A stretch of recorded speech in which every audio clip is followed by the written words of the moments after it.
Every soprano in the world knows this moment. 9 notes, less than 2 seconds, where the human voice is pushed to its absolute biological limit. One small mistake here is not a minor imperfection. It is a failure that thousands of people in an audience will hear instantly. And in the modern world, it is a failure that can live forever online. This moment comes from an aria written in 1791 by Wolfgang Amadeus Mozart for his opera, The Magic Flute. The aria is called Der Hölle Rache, kocht in meinem Herzen. Hell's vengeance boils in my heart, the Queen of the Night's second aria. It contains what many consider the single most terrifying moment in the entire soprano repertoire, a passage requiring 9 consecutive high Fs, the very top of the human vocal range, delivered with full operatic power, in precise rhythm, at speed. What makes this aria so frightening is not only its technical brutality, but the way live performances so often teeter on the edge of disaster. To understand why, we have to look at what Mozart wrote, what happens inside the body under this pressure, and what real documented performances reveal about the limits of human ability. To understand why this aria terrifies singers, we first need to examine what Mozart actually put on the page. The aria is written in D minor, a key long associated with darkness and foreboding in 18th century musical convention. The tempo marking is allegro assai, very fast. The voice type required is a coloratura soprano, a singer who combines the highest range of the female voice with the agility to execute rapid ornamental passages. The structure unfolds in phases. The recitative opening establishes dramatic intensity. The A section introduces ascending runs that already test the upper range. And then comes the B section, the coloratura passage that has become opera's most feared 30 seconds. 9 high Fs, F6 on the piano keyboard, at a performance tempo of around 132 beats per minute. Each note lasts roughly 1/10 of a second. There is no time to adjust if the voice wavers, no time to recover if the pitch slips. And after this extreme passage, Mozart demands that the soprano continue with full power, as if nothing extraordinary has just occurred. This is the written anatomy of the challenge. Now we turn to the physiology. At F6, the vocal folds are vibrating approximately 1,397 times per second. The margin for physiological error at this frequency is almost non-existent. A millimeter of swelling from a minor cold, a fraction of excess jaw tension, or slightly incorrect breath pressure can cause the note to collapse instantly. Research by laryngologist Ingo Tietz at the University of Iowa demonstrates that passages at this range require extremely precise subglottal breath pressure. Too little, and the note disappears. Too much, and it breaks into an uncontrolled squeal. The singer must maintain a narrow corridor of physical balance that leaves no room for deviation. Now add the reality of performance. Stage adrenaline releases cortisol and epinephrine, which tighten muscles in the neck, jaw, and larynx, precisely the muscles that must remain relaxed. The human stress response, in this case, is almost perfectly designed to sabotage success.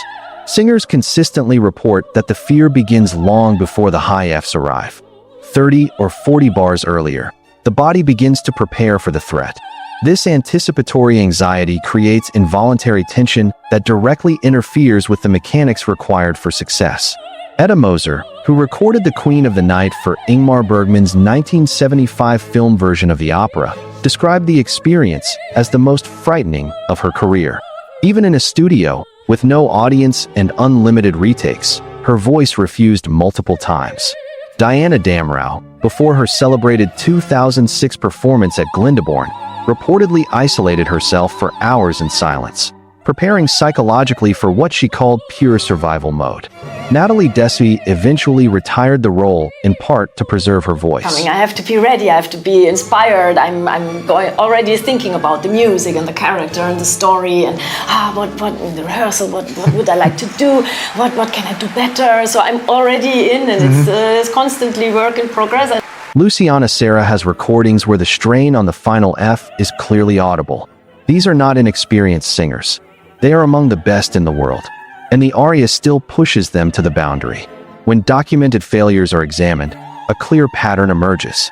Nearly 2/3 occur in the high F coloratura passage. Only a small percentage happen in the opening or early sections. And within the 9 Fs, the most common failure point is the 8th note. Fatigue accumulates. The voice holds on through 7 repetitions, and then the mechanism simply runs out of reserve. Productions that require multiple consecutive performances show significantly higher failure rates because the voice does not recover quickly from this extreme demand.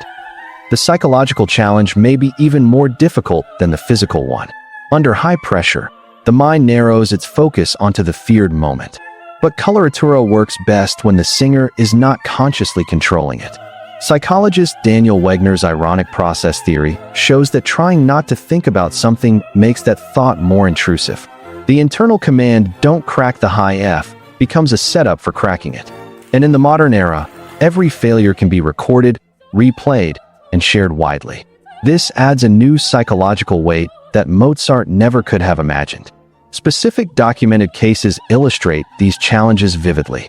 Edda Moser's studio struggle shows that even without an audience, the body reacts to the demands. A Vienna performance by June Anderson demonstrated how even a mild respiratory issue can push the voice beyond its margin. Another case recorded in a conductor's memoir describes a soprano who cracked the note in front of hundreds of listeners but continued the performance through sheer willpower. When the aria succeeds, the effect is extraordinary. Damrau's performance feels like dramatic control rather than survival. Moser's later recordings sound effortless. Sumi Jo's interpretation trades weight for security. Erna Berger's early recording demonstrates remarkable natural facility. They do not sound afraid. They sound as if they are choosing these notes. Why this aria is unique. This aria combines zero margin for error, speed that prevents correction, unavoidable extreme notes, psychological pressure that worsens physiology, and the permanence of modern recordings.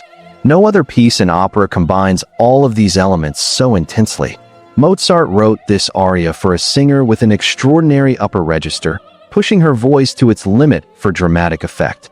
More than 2 centuries later, it remains at the boundary of what the human voice can do. The 9 high Fs are not decoration. They are the sound of supernatural rage. Mozart understood that only by pushing the human voice to its extreme could he create this effect. That is why sopranos fear this aria. And that is why, when it works, there is nothing else quite like it in all of opera. If you like contents like this, don't forget to hit like and subscribe to this channel.